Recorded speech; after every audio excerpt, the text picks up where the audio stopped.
200 or 300 years ago, when people were far from being so crafty and cunning as they are nowadays, an extraordinary event took place in a little town. By some mischance, one of the great owls, called horned owls, had come from the neighboring woods into the barn of one of the townsfolk in the night time, and when day broke, did not dare to venture forth again from her retreat for fear of the other birds. In the morning, when the man went into the barn to fetch some straw, he was so mightily alarmed at the sight of the owl sitting there in a corner that he ran away and announced that a monster, the like of which he had never set eyes on in his life, and which could devour a man without the slightest difficulty, was sitting in the barn, rolling its eyes about in its head. "I know you," said the man's friend. "You have courage enough to chase a blackbird about the fields, but when you see a hen lying dead, you have to get a stick before you go near. I must go and see for myself what kind of a monster it is," added the farmer, and went quite boldly into the granary and looked round him. When, however, he saw with his own eyes the strange, grim creature, he was no less terrified than his friend had been. With two bounds, he sprang out, ran to his neighbors, and begged them imploringly to lend him assistance against an unknown and dangerous beast, or else the whole town might be in danger if it were to break loose out of the barn where it was shut up.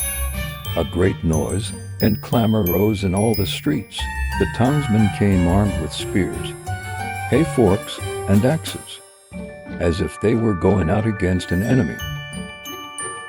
Finally, the senators appeared with the burgomaster at their head. When they had drawn up in the marketplace, they marched to the barn and surrounded it on all sides.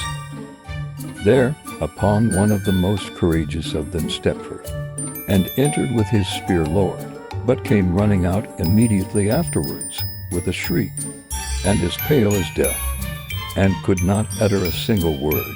Yet two others ventured in, but they fared no better. At last one stepped forth, a great strong man, who was famous for his warlike deeds, and said, "You will not drive away the monster by merely looking at him. We must be in earnest here. But I see that you have all become fearful, and not one of you dares to encounter the animal." He ordered them to give him some armor, had a sword and spear brought, and armed himself. All praised his courage. Though many feared for his life, the two barn doors were opened, and they saw the owl, which in the meantime had perched herself on the middle of a great cross beam. He had a ladder brought, and when he raised it and made ready to climb up, they all cried out to him that he was to bear himself bravely, and commended him to St. George, who sloth dragon when he had just got to the top. And they all perceived that he had designs on her, and was also bewildered by the crowd and the shouting, and knew not how to escape. She rolled her eyes, ruffled her feathers, flapped her wings, snapped her beak, and cried twit-twoo in a harsh voice. "Strike home, strike home," screamed the crowd outside to the valiant hero. Anyone who was standing where I am standing answered, he would not cry strike home. He certainly did plant his foot one rung higher on the ladder, but then he began to tremble, and half fainting, went back again. And now there was no one left who dared to place himself in such danger. "The monster," said they, "has poisoned and mortally wounded the very strongest man among us by snapping at him, and just breathing on him are we two to risk our lives." They took counsel as to what they ought to do to prevent the whole town from being destroyed. For a long time, everything seemed to be of no use. But at an unexpected turn of events, a little girl came forward and said that she knows the creature.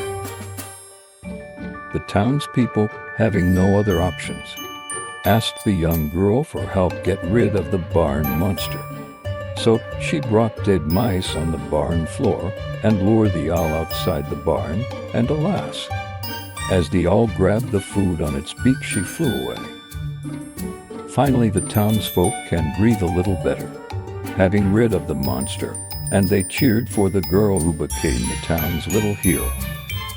If you like our stories, please make sure to subscribe to our channel, Storytelling Adventures for Kids.